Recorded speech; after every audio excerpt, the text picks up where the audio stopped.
Hello everyone, welcome to सोमो investing. दोस्तों, market experts का कहना है कि साल 2022 में इंडियन पेपर इंडस्ट्री का जो टोटल वैल्यूएशन था वो सिर्फ 88,314 करोड़ रुपीस का था। और अब वही एक्सपर्ट्स का कहना है कि साल 2027 तक मतलब 2027 तक पेपर मार्केट साइज बढ़कर 1,25,000 करोड़ रुपीस तक पहुंच जाएगी, जिसका कंपाउंडेड ग्रोथ निकल के आता है 6.63% पर ईयर। और इस तरह की रैपिड ग्रोथ हमें बिल्कुल देखने को मिल सकता है क्योंकि इंडिया दुनिया का फास्टेस्ट ग्रोइंग और डेवलपिंग नेशंस में से एक है। और इस मैसिव डेवलपमेंट के पीछे जितने भी ग्रोथ ड्राइवर्स छुपे हुए हैं, आइए हम सब जल्दी से उन सभी पॉइंट्स को डिस्कस कर लेते हैं। तो यहाँ पे सबसे पहला जो रीजन है वो है कॉरुगेटेड बॉक्सेस की मैन्युफैक्चरिंग और उन बॉक्सेस की सेल्स ग्रोथ। कॉरुगेटेड बॉक्सेस कुछ इस तरीके का दिखते हैं दोस्तों, और आपको याद होगा जब आप अमेजॉन, फ्लिपकार्ट या स्नैपडील या कोई भी ऑनलाइन वेबसाइट से कुछ सामान खरीदते हो तो जो प्रोडक्ट है वो कुछ इस तरीके के बॉक्सेस के अंदर पैक होकर के आता है। और दोस्तों, मैं आपको बता दूं कि ये जितने भी कॉरुगेटेड बॉक्सेस है वो 100% पेपर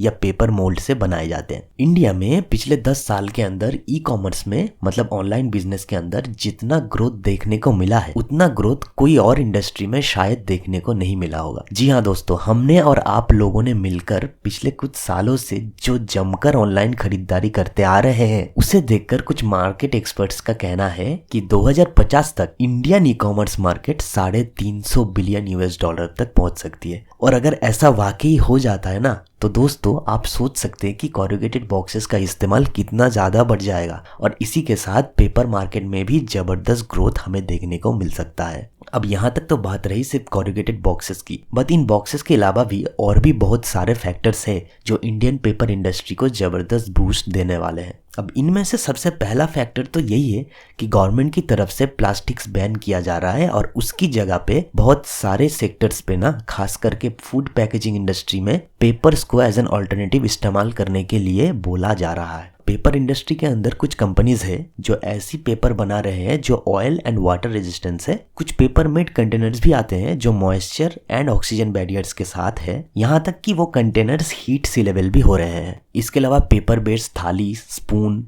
और पेपर स्ट्रॉ तो न जाने कितने दिनों से आ रहे हैं और हम सब ने कुछ पैकेज सॉफ्ट ड्रिंक्स कभी ना कभी कंज्यूम करी है जिसका कंटेनर्स तो पेपर का बना हुआ है और कंटेनर्स की बॉडी पर पेपर स्ट्रॉ चिपका हुआ है। तो दोस्तों आप देख सकते हैं कि फूड कैरिंग और फूड पैकेजिंग इंडस्ट्री के अंदर पेपर्स का इस्तेमाल आने वाले सालों में कितना ज़्यादा बढ़ने वाला है। इंडिया में लिटरेसी रेट धीरे धीरे बढ़ रही है और जैसा कि आपको पता है एजुकेशन और स्टडीज के अंदर पेन और पेपर का इस्तेमाल सबसे ज़्यादा होती है। कोविड के बाद से बहुत सारी नई नई ऑफिसेस ओपन हुई है जहां पे प्रिंटिंग पेपर्स जैसे चीज़ों को काफ़ी हद तक यूज़ किए जाते हैं। दूसरी तरफ हमारे देश में बढ़ते हुए पॉपुलेशन हमें एक डेमोग्राफिक शिफ्ट दे रही है। मतलब आज की डेट में इंडिया के आधे से ज़्यादा पॉपुलेशन 25 साल के नीचे की है और उनमें से अक्सर या तो स्टडी कर रहे हैं या फिर किसी ऑफिस में उनको नई नई जॉब लगी है। तो स्टडी या फिर जॉब कोई भी हो, ये 25 साल के नीचे वाली जो पॉपुलेशन है पेपर इंडस्ट्री के लिए बहुत बड़ी मार्केट साबित हो रही है। इन सब के अलावा इंडिया में अर्बनाइजेशन का ट्रेंड बहुत स्ट्रांग है और मिडिल क्लास इनकम के अंदर पिछले कुछ सालों में काफी ग्रोथ देखा गया है, जिसके चलते इंडियन पेपर इंडस्ट्री को काफी बूस्ट मिल रही है। और किसी भी इंडस्ट्री के अंदर अगर इतना सारा ग्रोथ पोटेंशियल दिख रहा है तो उस इंडस्ट्री के अंदर इंडिविजुअल स्टॉक्स तो कितना गुना मल्टीप्लाई कर सकता है। तो डेफिनेटली हमें 1 या 2 पेपर स्टॉक को जरूर से